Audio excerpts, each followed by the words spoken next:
karon soi tum hi tun lai ko khan te le Pentecost rin ko khan masa te han compare engin an lo na zertur kan nem ti vel bor khan do na tun lai ko khan te ti hen ka huam do vek me in Pentecost rin ko khan masa Pentecost rin vek wam ko khan chu kan ti me the ma se I khami a ko khan masa Pentecost nia veteran thu soya sam thuman piang thara khat changaron in ding khami a first generation kha karon ko tum bi chu ani bokani chin khai thin na te phung hin te po han te ang in han te taila zertur tamdonin ge ria apo khana zon kan thuken chanchin than shit tak me ha tunlai kan chanchin thasel na henai nangem ti te hi karil rom lian per chungi ta a tin adota chuan an thanem ngai na zon mana kan ko ran ma sa te thanem ngai na zon le tunlai kan thanem ngai na zon hi ain angem ti te khami pani te kan te khinanga ti han kan zer hau don ya Rhyme and reason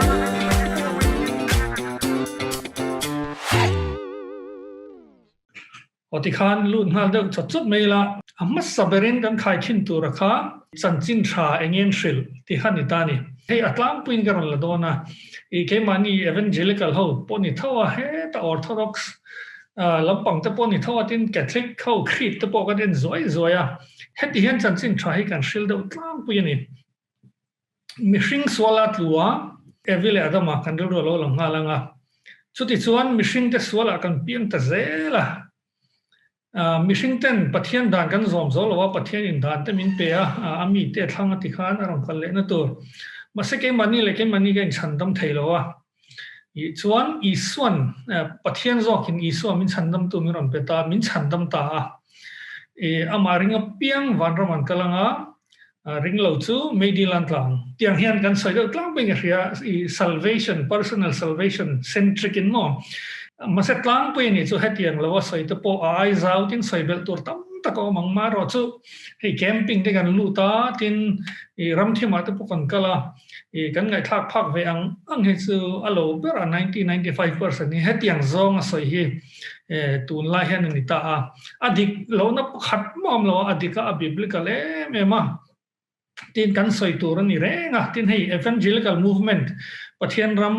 piang thar te tanga din tuk tur pe chon atul po tul ani kan soi selo adik po kan ti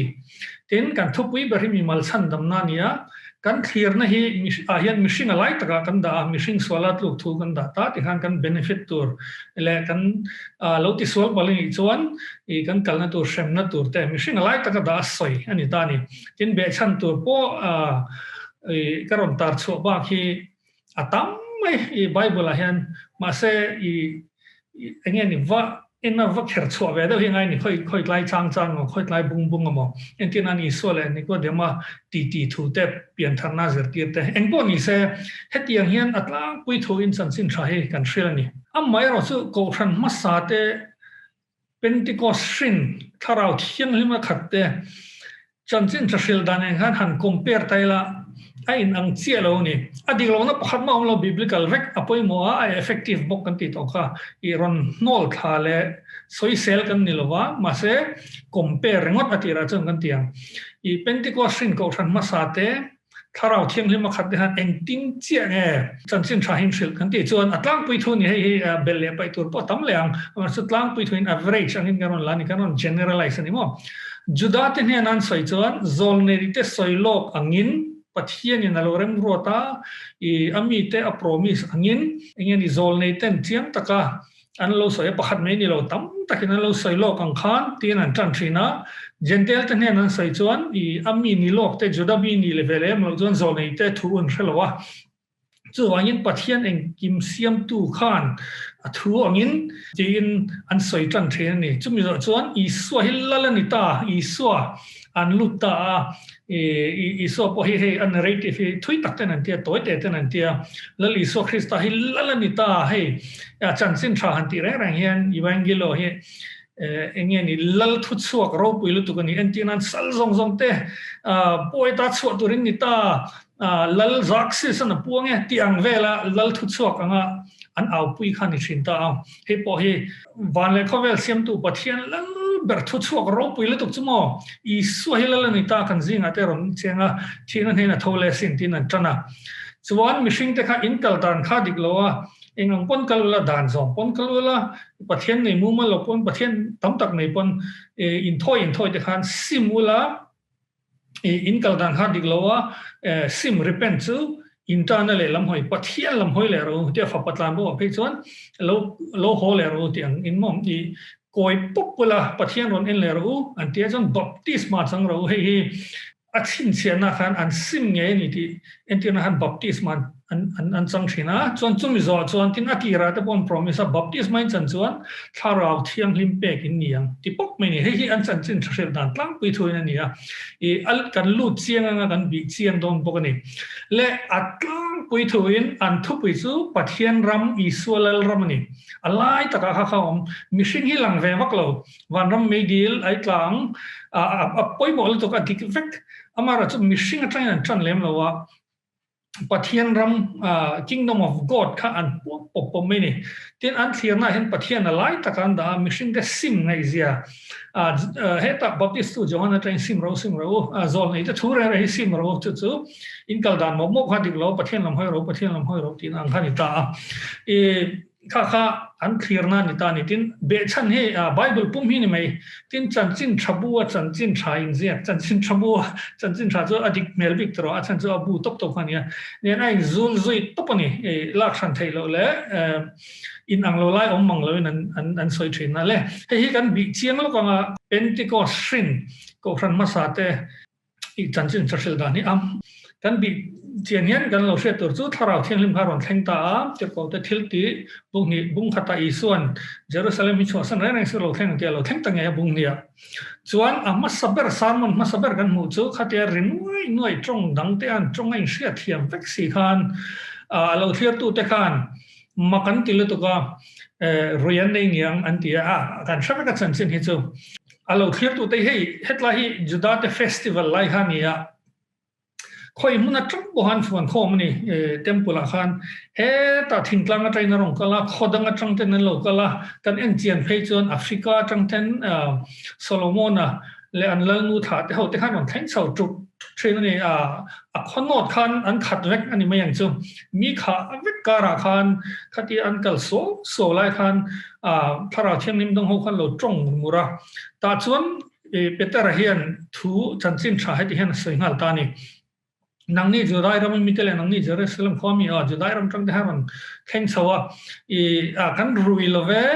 อติจวนอัศวิตัวรัตรมสักสัตังเฮกิโซลในจอยลันนักที่อมเจจูโซลในแต่นั้นเราสวยลอกตองขันปะเทียนแปลนแรงฉันดำตัวรอนติร์ตัวปะเทียนอินโซลในแต่ห้องเราปวนตองขันที่กันเอ็นกันซึ่งงอะไรตะกันเสียงขันนาซาเรตอิสวา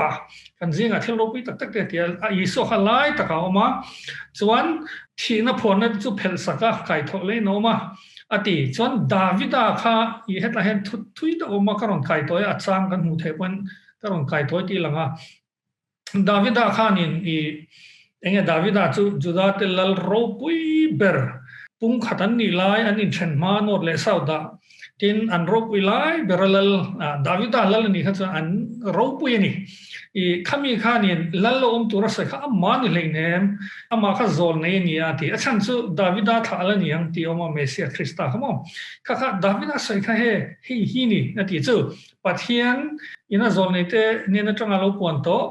ดาวิดาท่าจังอินดาวิดาเนี่ยนะอาศัยโลกข้าอามานี่โลเวนะท่าจังโลกัลตุข้าฮีนี่สวยนี่ลัลลนี่ตาอันที่ส่วนให้ตาเห็นอย่างเงี้ยconcluding statement จุดที่ชวนอันที่เป็นเห็นจุดที่ชวนกันที่ชวนอย่างที่เนี่ยกัน summarize นี่มั้งจุดที่ชวนให้ที่อย่างเห็นนี่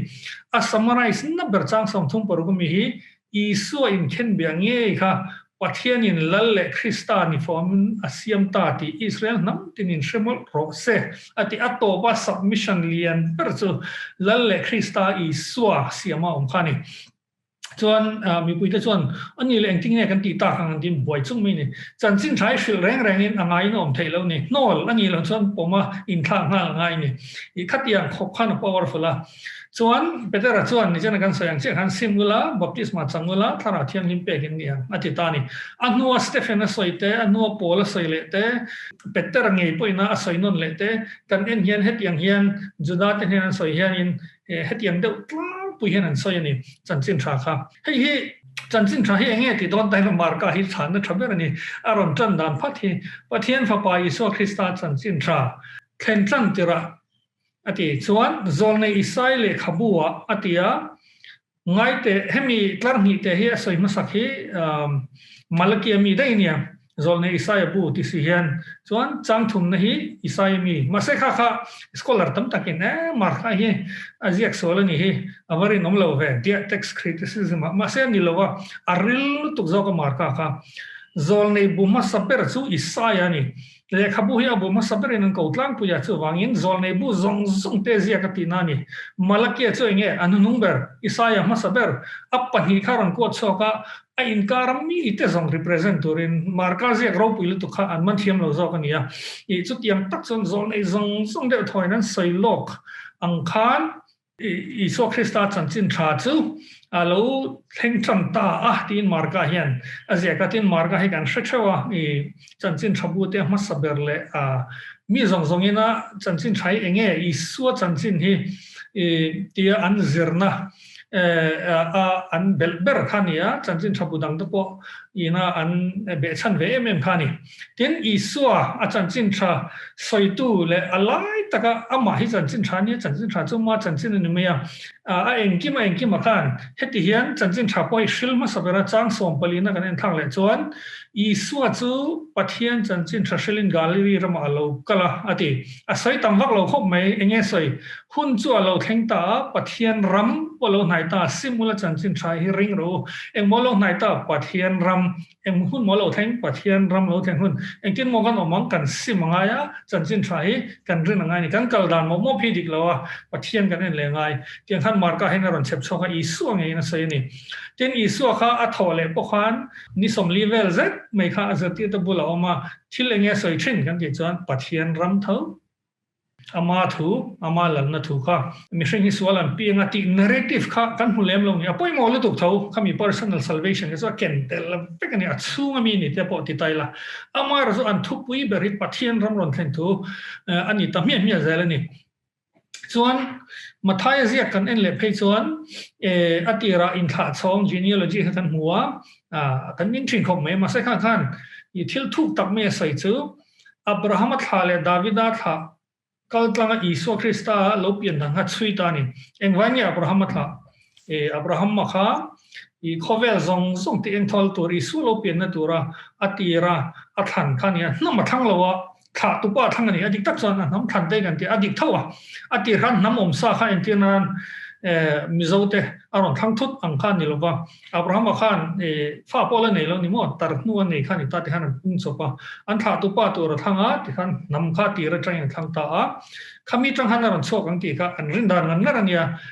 Davida tha tang ron kal tu ti kha an shil lok le boka I khami aron chui lu na khan ta ni mathayan I chanchin tha narrative he ta Old Testament an lo soi thin tang khan anon sai lu chak me ni pathian thu consistent zia angil pata kal zia remro na fel taka om zia le pathian na thoni zia khan on tilang thin ani khan tiang khan ole eng po chu ni se kal le tai la kha kha juda te ne an chanchin than shil dan khan ita Paul khan te ko to thil ti bung som pali khan mi interesting te dau ne na soi ni gentle te chupo Greek mi ten ni mela enge manlaya pagan nanti pathian tam tak nei ko bung som pali khan thu shila lusra khwa ni nge ya zeng hi an huwa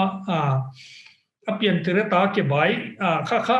Paul khan an en bang phong khan dam na turin rin na nei khan hret tlak me ni chuan oring takin I kein ding hal ro avatia azwang thau zok boka chu pa po chu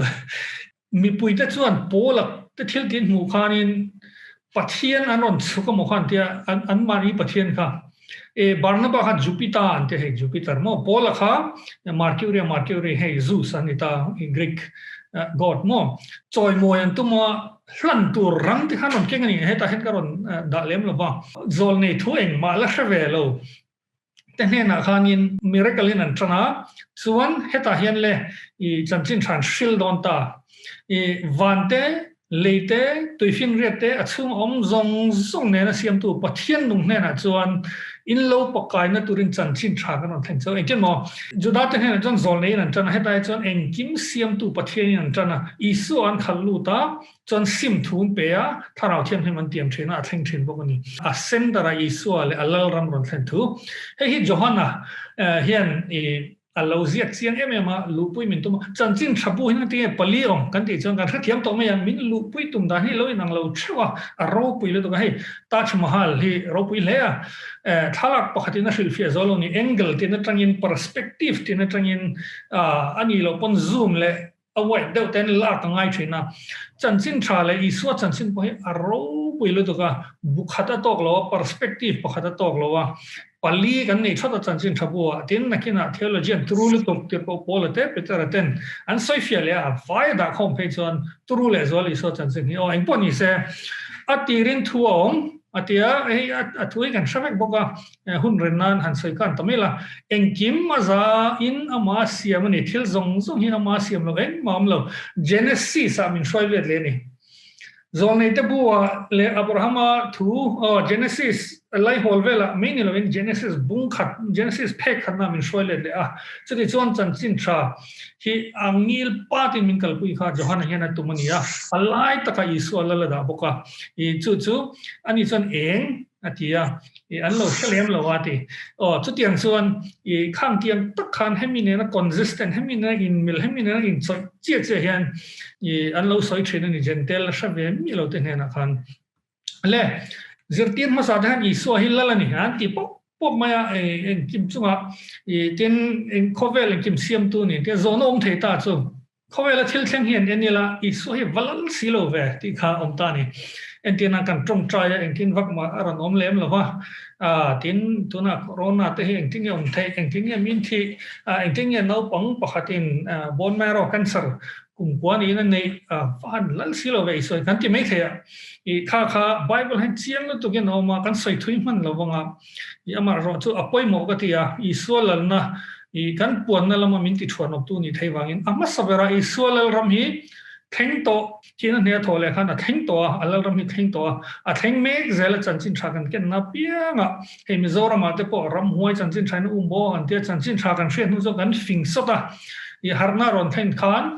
puzai ra machuan Bible ne kan ria thiam pa thil dang te po kan man pha news te po sha thiamin kan na ti khang tiang khan I aron theng mek zela tin la theng fam kim tur ni aron then le huna azir tir te nai te po khan ram tak takal la political revolution kan lo be sai khan pa chen huna ria hun tiam aron theng na ti ala theng fam kim do na a theng mek lai kan om lai hian chu tiang phut a theng fam kim to ang me kan lo be sai he zirtir ma sa te be sai na ang khan ya khakal be sai fi lo tur ni ya amara chu theng lo ni lo theng mek zela na sataka chan chin thai shel tur kan rengot me ni le tin isualam dani adang le en tian nan hei Hollywood movie te Bollywood movie te achum min kan ni ta hloma tin mizo than thu te pon yang chu khang tiang tang ha chuan lalram ti chuan silai chu ka lu vek mai thu pe ka kan thu anga en kim om ti rek mai kha kan tu ma thi ta chang tu pa in da kan tum ta ni amaro chu Israel lalram hi sermon on the mount te kan zera kan en chiana tin Isu han lalram thu in satakin asaya chu ta chuan tlong te chu citizen ni thai te mo tharau ku do chu wangin entry point kha boi thar le mai tlom te lunga ya ate beran ro pui bera ama sabber pon beran ni thei chu wang I inverted to pani khovelina lalram hria thiam dan nen hian I let link thoka alien chaknan ya khovela chon enge survival of the fittest the fastest the biggest mo Isolal rama chon I let link thoka survival of the weakest survival of the poorest, the poor in spirit. Khan yi wang khan yin kan lo be sei dan kan machine te in da ma sa kan thin lung du am zone kan lo ena kan thin lung chapo zone ena hlok wi vak kan lo tum kha ani na ni lo ram dan po ni lo ni a dot le chuan tuna kan omna hian lal ram dang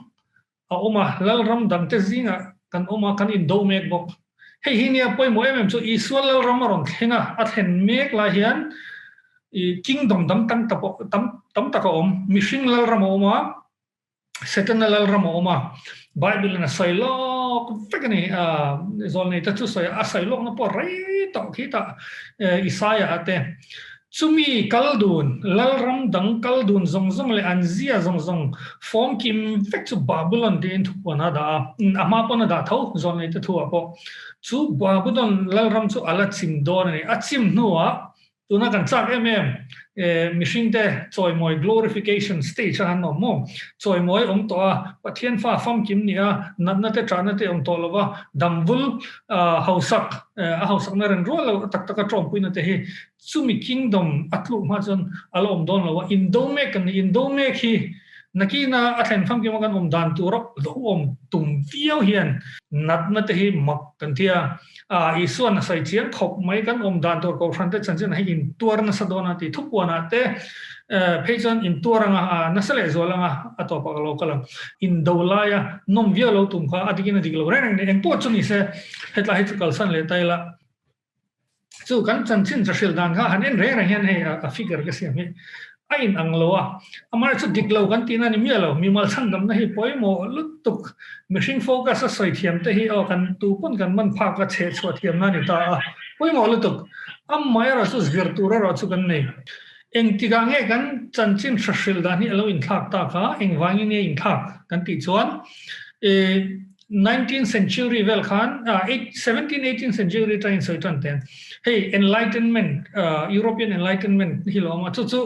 mol te kan sai don chuan an science aten lo man lo son na sa tin fin na lama po Greek ho ngai tu na kha lo scientific berme lo logical berme tin Europe ma fin na ta I khati lai khanin I sai tu ratama Christian to pa mala tu ni thon na chungin Christian tam tak khanin hemi enge thil makrin te kha achina ngai khat mai ni Iswa thil mak ti te kha Bible atang hianin an chep kha te beng an rin na hanan dalawa thiang zau si engani khovel rin na ne na amo hei khovel scientific thinking ne na in mil tur khan pathian thun lo chep chok chu liberal theology kan ti hini tani thil makan pai to mak zong zong Iswa zirtirna ethical teaching lai rangot kan dan tur le kan nun dan tur lai rangot khan la chuaka khatlai kha an the vung ta ni mo amak zong zong kha an pai bo veka poi le ni kha khovel kha na do ta lem lova tin Iswa bo kha dan tur thadeu ka sia tin aw se tu man kheng bet lawang lal ani thu te pathian ani thu te mesia ani thu te pathian nang me che dana khan juda te thin kha khei sak me an kheng betani o khovel what the mi lan chep so ka ti tamyang cha an nu phe chuan social gospel ron lara khotlang siam thadle in rabe na he injustice vel ringot ngai to social gospel movement protestant tang han so ka an assumption an ngai ron na pakhat chu mishing hi fel thaya ngai ta ni pathian thu Iswa zati na te khan zom chuan felanga engkim kan siam thathayam khovel po thatagin kan enkol thayam social gospel an assumption thalo da me chu mishing fel thaya ngai te tin khoyange Iswa khoyange omta pathian langnaram kha pai khagin na lom ta a personal ta ni mo engkim me kha amimal thil ta ngui me amak lai te pathian rem rod lai te tharau thiam lim na tho te che tha gen on ni Bible atang hian mo I khata tang khanin engeni mi mal chan dam na kha lar tal lo ni chuan tun na hian tu mani develop kan yang chu hei America ram tang khwanin ngai dan makdal do hiran chok chho ve a tin kan khovel jong jong hi min Americanized me ang America khon min influence em awangin kan lo duak doka hi American dream cha he hausak thut dan te tin mishing te ham thatna standard of living ti san dan te ka thok foka ka hausa wakang tiang chi te khami tu tan pon chen so ma tiang chi te mo American dream na achum min prosperity gospel kan ti me hen kingdom theology mak te rong kal ve ni kingdom kan soi tlem na tu wang de poniang mission hi pathian ter te ni hai Genesis mission to dominion turin Kovelen Kolturin, Lal Turin, Tihi, Lakoi Soivelin, Missing Center, Lutukemo, Missing the Ham Chatna to Lir, Metokan, a Patienter taken near and Tupek and Yan and Kim Omang and Tia, Atu Dawa, Low and Natulen and Koldan, Cheer Time Fasilo Khan, Amarazahan, I think to Lutukloma, Patian to Shapang, I son, Adiglon Hian, Shadow Amarazatuna Hian, Alon, Aron Lartove, Luaya. Chu Wangson Kingdom of God sai don po hianin hemi hi ni lo ni ti establish ma sak thop te ngai hei hian min ti sai tuilo ven hian ka ria ke nge po ni thawa heta pathian tero te dominion turin ti anga thu faka mission da sanga American dream chum mina soi hi tam velo to ka lali soi khoi ange om ve ka lali soi lal lo ve ko ran reformer so cheranga in under the authority of the khoyangeom kema zok pathian kan idon chuan ti na rilru lo ngai to da chuan hei theng thui lem long an rilru eng poni se heng tiang hianin chanchin thai alo in song te in alo in tha ka sai thiam vedan chuan ethical teaching Greek pa ngai to na milada te 19th century 21st century self help book ti atle ka chua mo hausak thut dan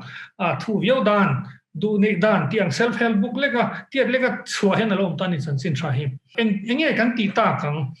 kan ti tur chu chanchin tha umashil dan zir hole kan shil dan hi thak a thokop mai ti dan pok thiam big chong lowa mi mal chang dam na hi kan sai war hi adik lutuk poi mo lutuk soi zel thoma se i sual na ne nian war kop thiam awan tha em enge mishing da sang lo i suwa da ma saka alai taka da le hi kan chin awan tha em hei entina mi mal chang dam na jan that tak tak te hi harani tro i dak le te hi ol a chan chu a to pa i ka that chuan wanom ga kai thei thawa mo kan gol kha wanom le me dil runga ni chuan tin piang thar thar te po hi i suwa lal zia le lal ram citizen ani ti in shmi alo chuan that ring te hi har engamon ti le zawa ti khan niam ta roi nga ya lal ram citizen kha tin i sim na kan ti te po ku wang he te meizil he te zu in he te drugs ni te kan chan tir ta kan kal dan le kan ngai to na le kan thin long zong zong ngai to nai adik lowa pathian lam hoya thua fai vek tur kan ni na lai kha lal ram citizen ni na nen lal kha ina adu dana kalna authority pek dan te kha thiam harta mani in boy puya in chandam tumna lian tak khala ma te kan nge nem le kan felmoti na te yo khalai tak me kha sei war kop thiam kha ko ran te kan zerngai le voin pon pentecost ni hen ale apani nai chu reilo te kan tianga sumia kan ti theina ni bok an thanem ngai na ko ran ma sa te thanem ngai na kha pani vel chaw han sei ta la o pathum niang chu te ko da bung ni chang somli pania kan hu chu tikhan mi sangthum te ham piang thara ko ran kha anding tan ta ni chu da so eng tin ngen ti i tharau thiang hi ma kha tho khan mo amma sabera tirko te zertirin sang phelin tong train thanem ngai takin hei thanem ngai takin ti lai takhi adiglu to ka ma se devoted themselves ati an in hlan burna ko khana ka tel vedon chon heng hi ka ti angai an ti na I an mani zong khan commitment an nei na kha amma sabera zertirin hei disciple ti he tong ka mi Greek lampang an chon Methodist ti hei school boy ti na scholar learner people ti na hin ta hei when ami pani ka disciple ti de a thala tok ma se asai tum tak so zero vak tura in pek na ni I suwa thu sai kan zeranga ama I suwa zia kan zeranga ama an ve kan tuma thu sai zom kan tuma phor chu kan tuma bible bupum kan zeranga hetlai tak commitment he nasa takin an siam thina ai mu khom na an zira heta inan vakale na anu an vazir le ni ti na in khom thin boka mi written word study te mo kan tradition hi ni ta hi Christian te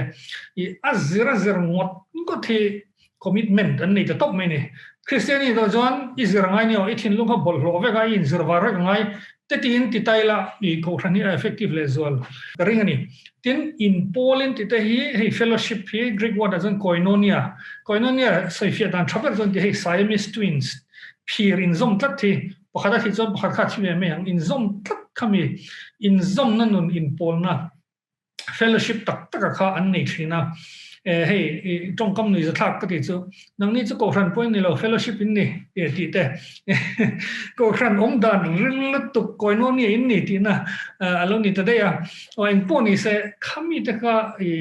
khami ti tur khan hemi pola lali so krista pola welram sitin zani don chuan ami ten he in zom tat to ni ira la khan hlei theini lo I san chuan I thiam amo I midang ne na in dai dan nai siam wak chuan in thi ve ve ang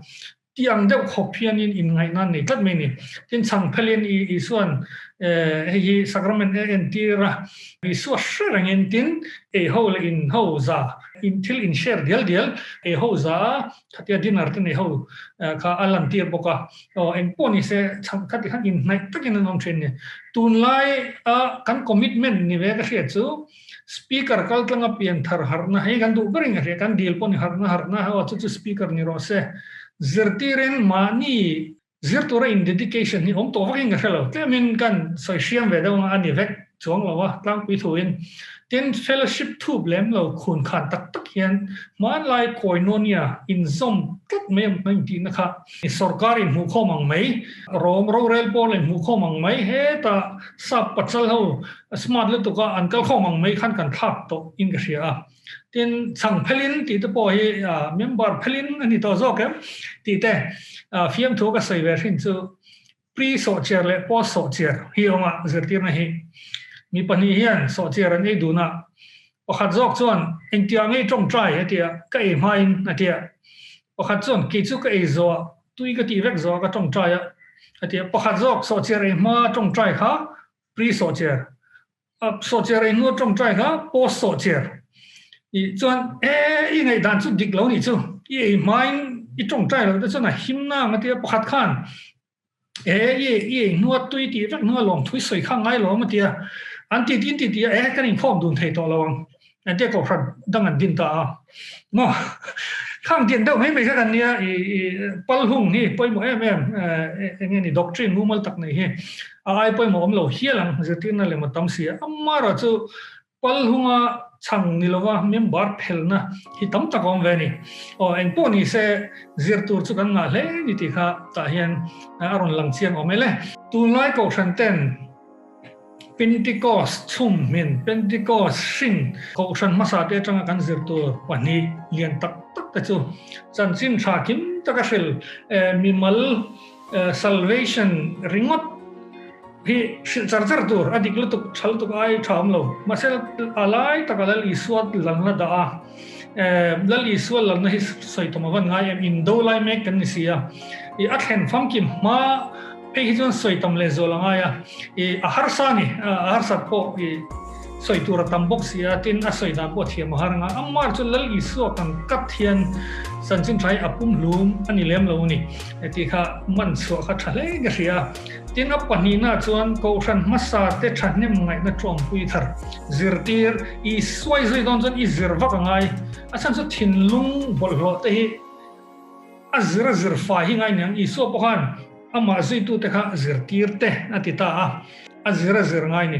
tin kan commitment le tur koinonia te kha I in pum khanna tunlai mizoram boro ka in chir the lo ya a platform nei sang in chiran the ne ma